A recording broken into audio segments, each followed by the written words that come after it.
Hi, and welcome to the Bouncing Back podcast. I'm your host, Melissa McCurley. Thanks so much for joining us today. And if you haven't yet joined our community over on Facebook, please check out Bouncing Back Professionals Thriving with Chronic Illness. I'm so excited to introduce to you our guest today, Michelle Irving. She's been a tremendous inspiration to me on my journey with her podcast, The Pajama Interviews. There, she covers important topics for people dealing with chronic illness like parenthood, beauty, health, mental health, and physical, and career issues. She's also the founder of Career and Chronic Illness International, which I'm super excited for her to share with you about today. So, Michelle, welcome to the podcast.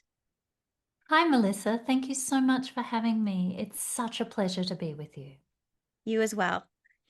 Well, let me just start with for people who are not familiar with you yet and your body of work, can you share with us a little bit about where your journey with chronic illness started? Sure. 35 through a vanity project of having dark circles under my eyes, which I thought they could just give me something to attend to. That started what I call the diagnostic odyssey, which most people will be familiar with. And in the end, I was diagnosed with a life-threatening autoimmune condition. And that really, at 35, I was in my dream job. I was really just going regularly to yoga and fitness classes and having really a great time. And this absolutely floored me. The difference for me with many people in their experience is the only sign was dark circles. So it turned out to be a liver condition, but the treatment was far worse than my experience being off treatment, which may also be familiar to people. And so that started after we did diagnosis, finding the right treatment. That took a really long time to get the balance right. And then through all of that process, I had to work out how to work, how to run a career. And I know that we'll talk about this. From that process, I designed what I call the 5 stages of career and chronic. And one of those stages at certain levels of treatment, including what I call off ramping from work. So I was bed based for like 9 months at a time, twice in a decade, and then all the way back to working part time until eventually this work became so powerful and everybody kept asking me how I navigated it that then I birthed a whole business out of it. Wow. What was your timeline, your trajectory for that, just to kind of help people have an Yeah, expectation? so from 35 to 42 was treatment navigation. And I did what everybody did. I didn't really accept it, wasn't really sure about it. I had the advantage that I have a background in philosophy, so I was always driven by the question, what is the good life? And for me, with a life-threatening illness, that came with, what is the good death? And so I had already had such a deep conversation with myself that at 42, being in bed, not able to work, people getting my groceries, not able to walk to the letterbox. At that time, I really had to work out what I was going to do with my time. And there wasn't a lot I could do, but I decided that I hadn't read Homer and the Iliad and the Odyssey and all of these Oh, kind wow, of the classics. conversations. So I just read them because that's what I wanted to do. If I was going to leave life, I wanted to do the things that I could do in that phase. And one of the reasons I'm mentioning that is a lot of times in those sort of phases, we're really trying to navigate how we're going to get back to work and what that's going to look like part-time and all of that. Right. And you're just not in that phase. Like that will drive you to a spiral of despair. Yeah. So it's not that this didn't have despair or challenge in it.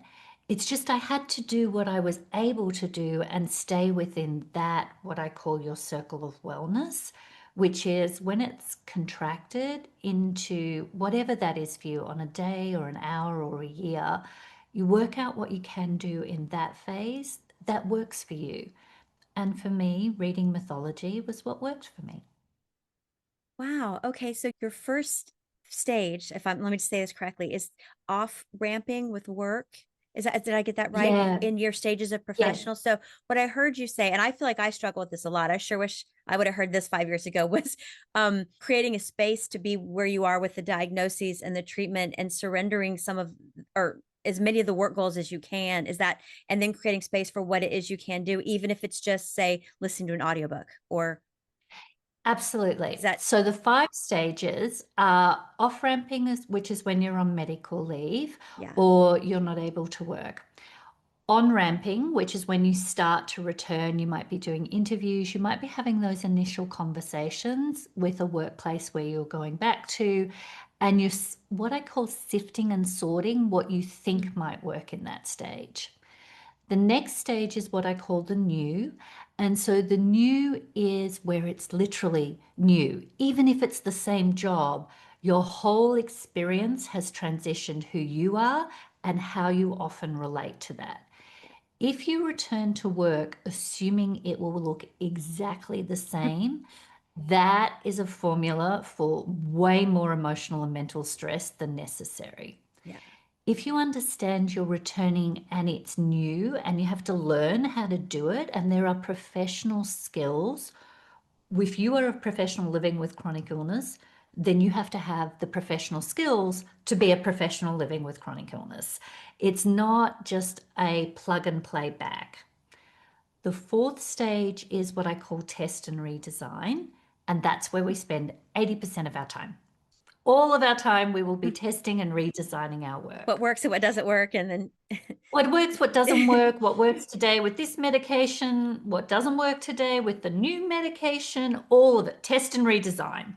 And okay. if you see there's that rather than I'm trying to get all the way back and sort it out, then you will have a mindset which enables you to go, I'm just testing and then I'm going to redesign.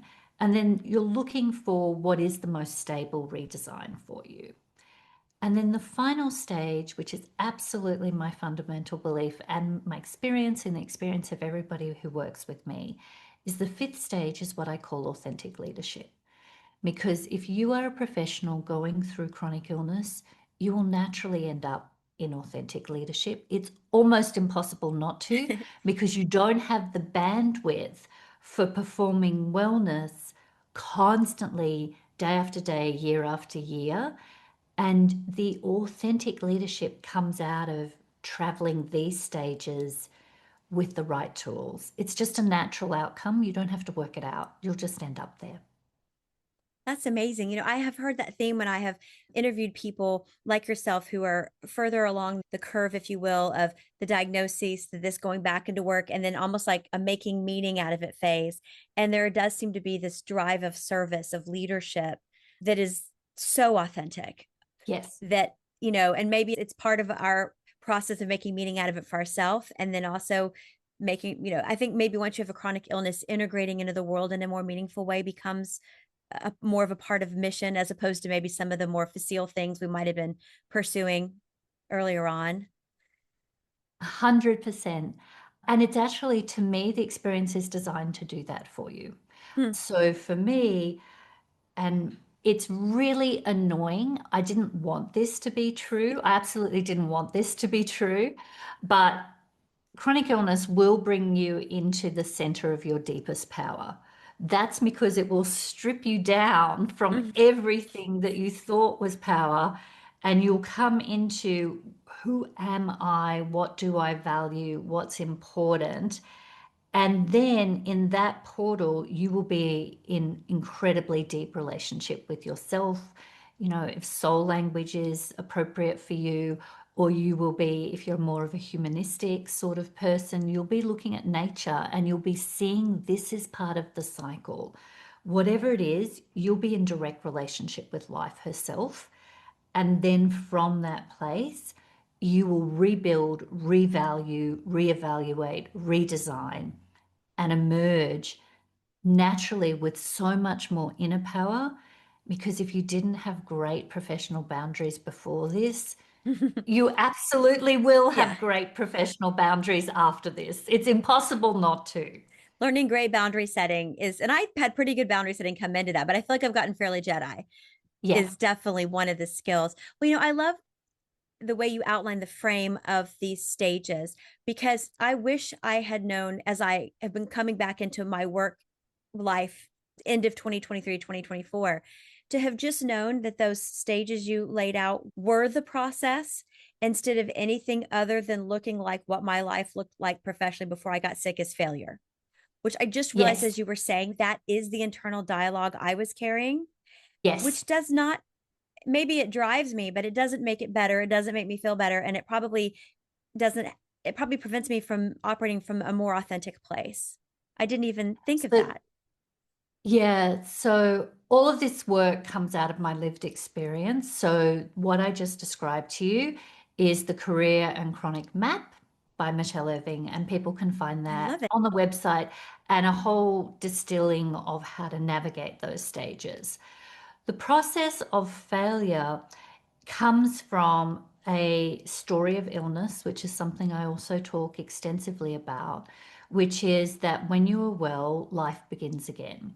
You get sick, you might get a little sicker, you fully recover, life goes on. That's the cultural story we have of illness. Yes. What that does is flip. If you have a chronic illness, that means when you're well, your life can begin again. That doesn't work. And that's why that failure narrative Mm. is so much a part of our dialogue, and why it's a myth. It's not true. Like, you can flourish with your experience if we take off the mental and emotional stuff, like the failure narrative sitting on top of you. Very insightful. And then this information's on your website for the Career and Chronic Yes. Illness International. Okay. Okay. Yes. There's You. also there, if you are off ramped from work, then I have the emotional map for chronic illness. And that has 4 stages for when you are really trying to navigate and feel what I call completely at sea, and you can't see land. You can't see how this is ever You don't going know to where you're work going to out. land next. You're just, yeah. You've got no I know idea. exactly And what you're that emotion, that sort of emotion, that map, these are all things I created out of my own experience. And that map of the emotional journey and the emotional experience, I created for myself reading mythology. I created it for myself out of the time where I was like, I don't know how this is going to work out. I don't know if I'm going to die of organ failure. And then as I slowly got better, I still don't know how this is going to work out. Then sort of returning to work, okay, but I feel really overwhelmed. And then the final stage of that emotional map is what you were saying, Melissa. It's where I call you return to the village, or you might start to share your wisdom. So that emotional map was the first thing I built for myself, literally by asking myself and my own psyche, where am I? And all I could see was myself in a little boat with lots of sea, not being able to see It's a beautiful landfall. analogy. Yeah. And that's what I was shown when I kept asking myself the questions, where am I? And then the next thing you do, just for everybody, completely easy while you're here, when you work out where you're at, then you ask yourself, what helps here? Mm. Not what helps and how do I get to the next That was stage? always my question. Yeah. So if you start with what helps here, Hmm. what this does is train your system to be with where you are and actually have something useful. Because Right. what helps here gets you focused on literally what helps here. And that's where we have And then, agency, right? Not in the future, not in the exactly. past. Yeah. Yeah. And it That is, trains you so that when you're in a flare, so I have also a vertigo condition that affects my I have that balance. too. That means there are days that I wake up and can't walk. So what helps here is so ingrained that I just naturally know exactly what to do, and I don't have to emotionally spiral about what it means, because it's like, okay, I need water by my bed, no TV. This is what helps here. And because I know the other stages come, I also know that I will move through them in the right timing. Not everybody will move through every stage. You get the right medication, you'll go from being at sea potentially to what I call moving through the forest, or you'll be back at work and it'll be as if you may not have gone through, the on-ramping and test and the on-ramping and the new. But if you keep asking what helps here, you learn what helps you. And that skill is a life skill, and that's authentic leadership. That's wonderful because you know I know that, and the audience here, I've had some days that I just was like, dear God, please just let me get through the next hour. It would just 100%. breathing and through the moment of discomfort and pain and vertigo, and I love that because it just drops you in the moment, which sometimes I think we try to escape it, but fighting just makes it, I mean, fighting doesn't help either. So, just holding space for where you are and doing what you can and knowing this too shall pass, probably faster Yeah. as you meet your needs in that place. Yeah. So there's two things that I would share about that. One is what helps here, and then you can drill down emotionally, mentally, physically, relationship wise in terms of friendships. Because sometimes what helps here is what I call the unhelpful helpers.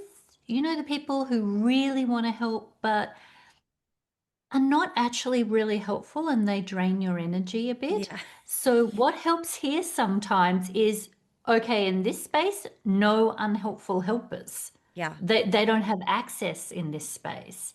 So, what helps physically, mentally, emotionally, what helps in terms of care and relating. And then, depending on what your relationship is with soul, spirituality, what helps here in that phase.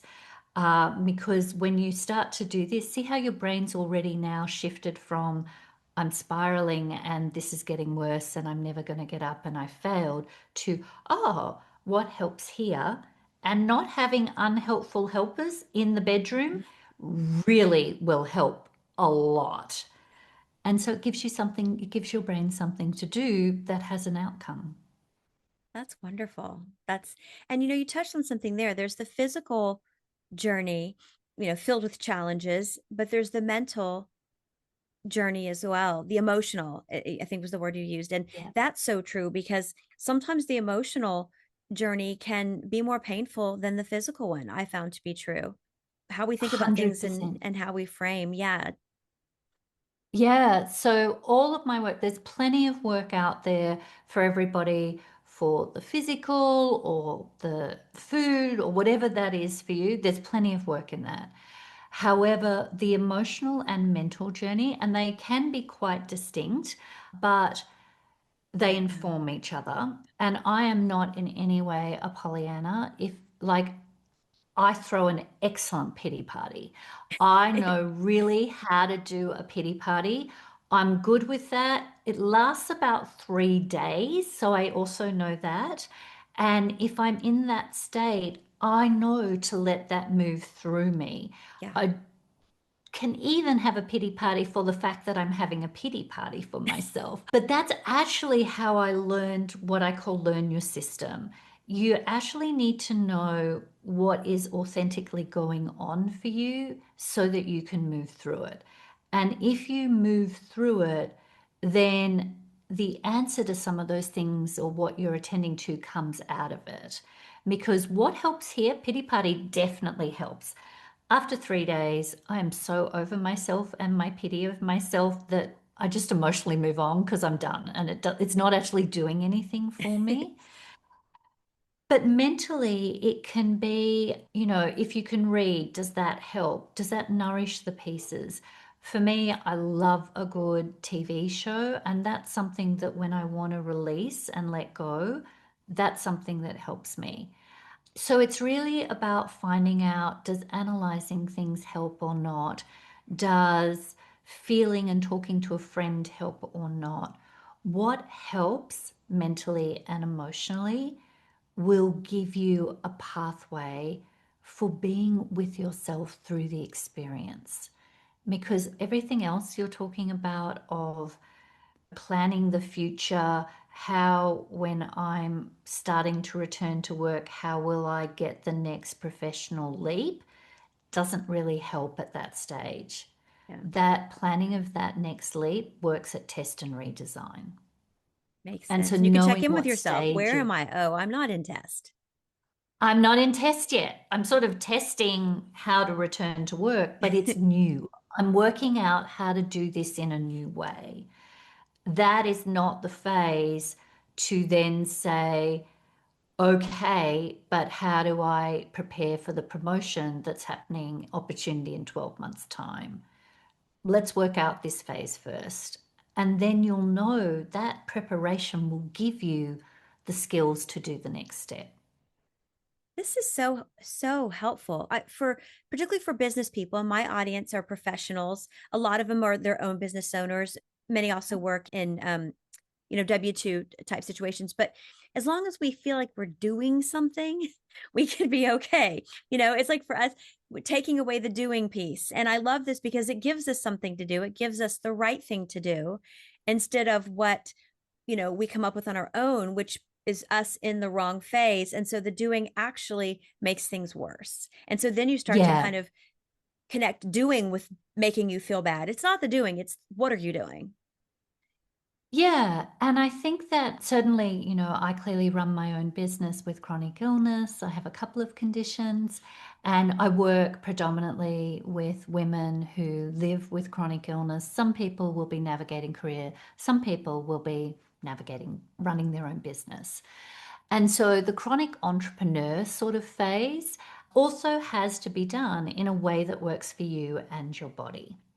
And the pressure of hustle culture and getting business right, because it's linked, as is all of our ways of working, but that link to survival and how that money's going to flow in, even more so do you want to work with your emotional and mental stage, because when that overlays on, but how am I going to pay the mortgage? How am I going to get how's this business going to sustain? It needs a completely different model.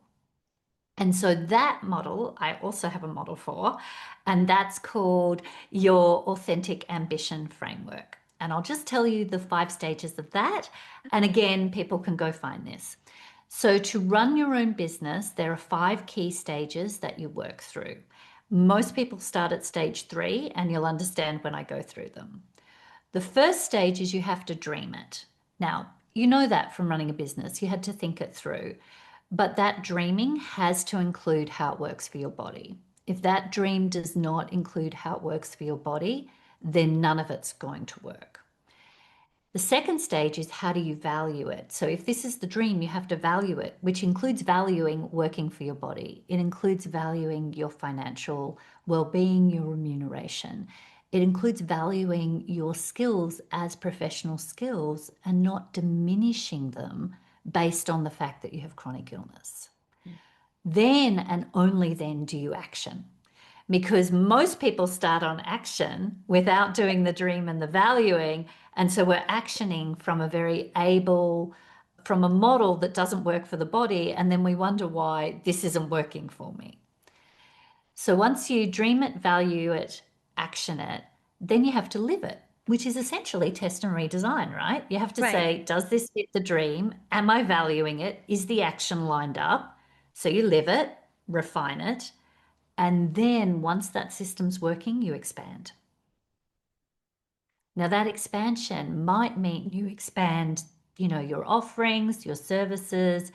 It might mean you expand that you go from 4 days a week in your business to 3 days a week in your business. That can be expansion, because once you've got these worked out and you've got your pricing worked out and the process worked out, then this expansion is a holistic expansion of what really works for you.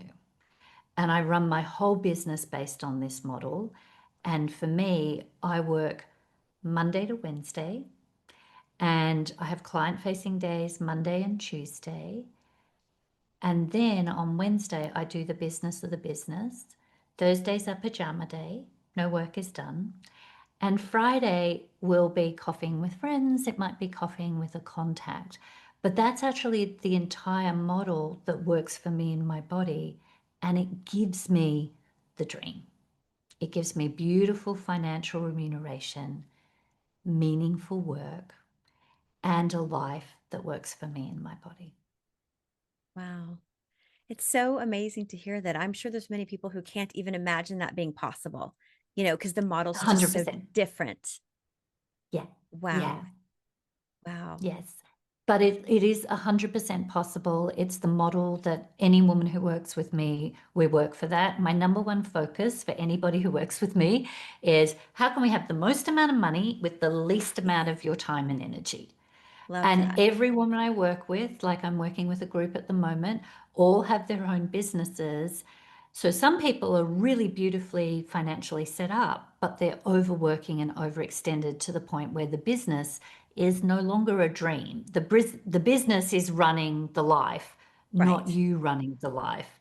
And then I've got other people who are just starting. So we design from this at the beginning so that we build something that truly works. And that was always my objective. I was not remotely interested in replicating corporate culture for myself. I wanted to have a life that really worked for me. And that included being able to rest. That is fantastic. I love that you build in a pajama day. I know for me, my work week looks kind of like, if I do 3 hard days on, particularly if I work with buyers, I'm a realtor and I show how in this, I have a pajama day, but not because I planned it, but because that's what my Right. body dictates it. Wouldn't that be smart to just schedule that in? And then A, you feel more empowered with your agency, and B, you can create a pattern in that. I love that. 100%. And what most people do in this process, Melissa, is sort of what you're describing, is work all the way up to crash.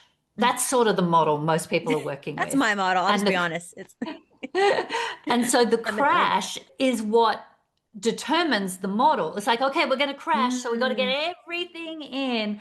So that model is just a cycle in itself, right? Because the yeah. crash is set as the only piece which gives you literally peace, P-E-A-C-E, of pajamas, which is not even a great pajama day because it's crash pajama day. Like You're like it's not even monosyllabic and yeah. so that model, if you want to disrupt that model, here's how you do it. You look at where you crash and all what you do in order to meet crash. And then you start one step before that. What is the step that you do before you go to crash? So that might be I push through for 5 days or 5 weeks, and I know that I should lie down, but I just want to get one more thing done. And so that's the step before the crash because that's where it happens. And so then you work out, okay, what's the step before that?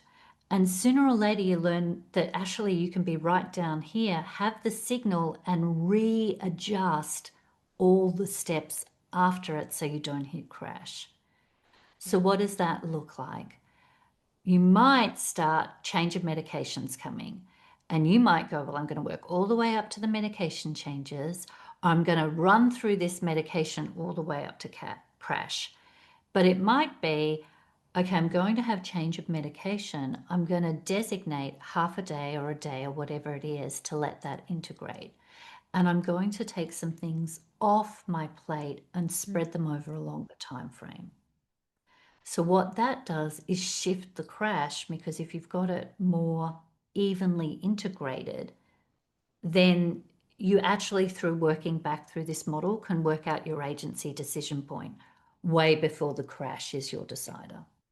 Gotcha. That's so smart. It's like you've done this before. I, it just have one of those brains who kept looking at, okay, this model is not a great model. What other models could we have? And then worked it out.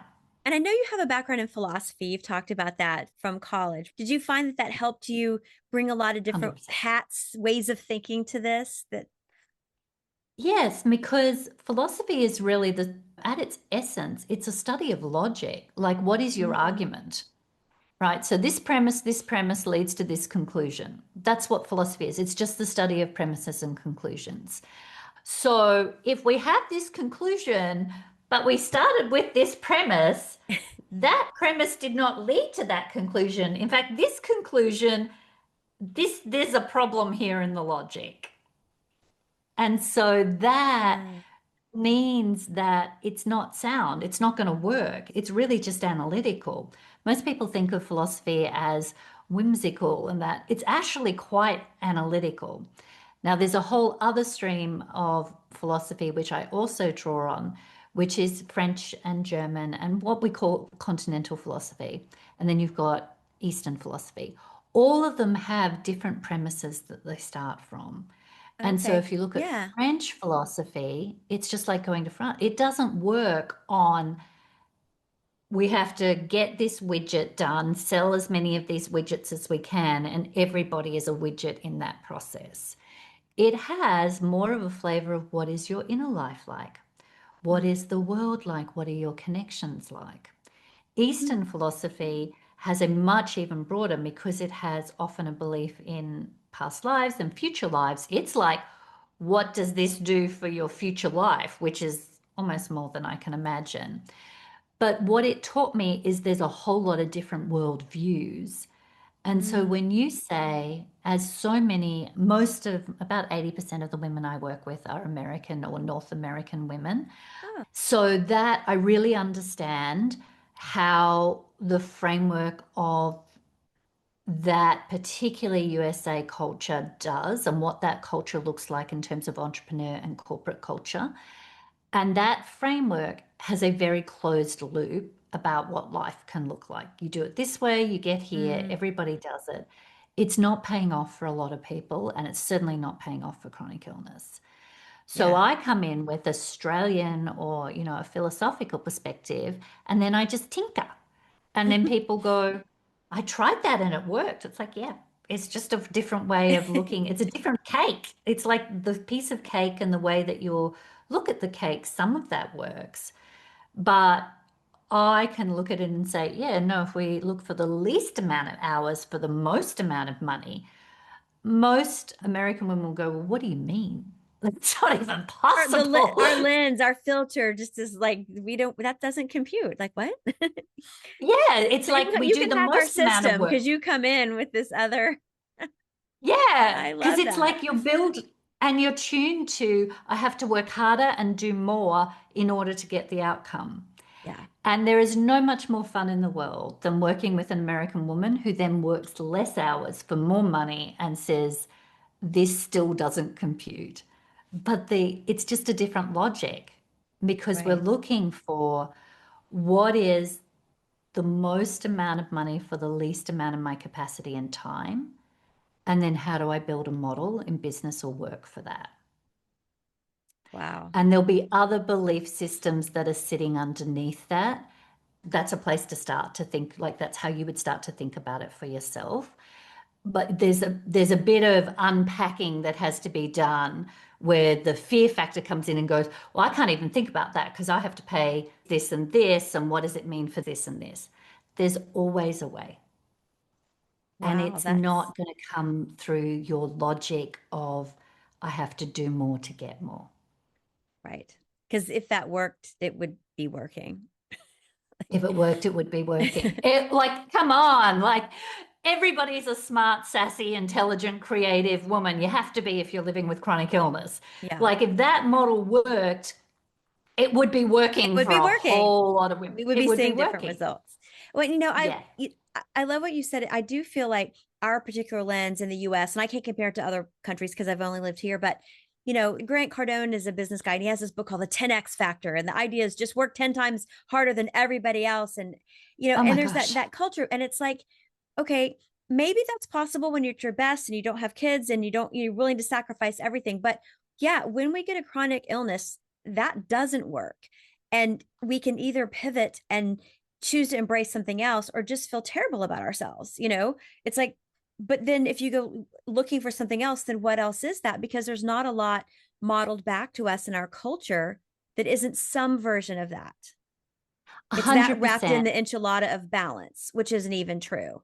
How do you Yes. balance, And so it's a very dark landscape in the US for people who are high achieving, who have chronic illness, trying to find their way.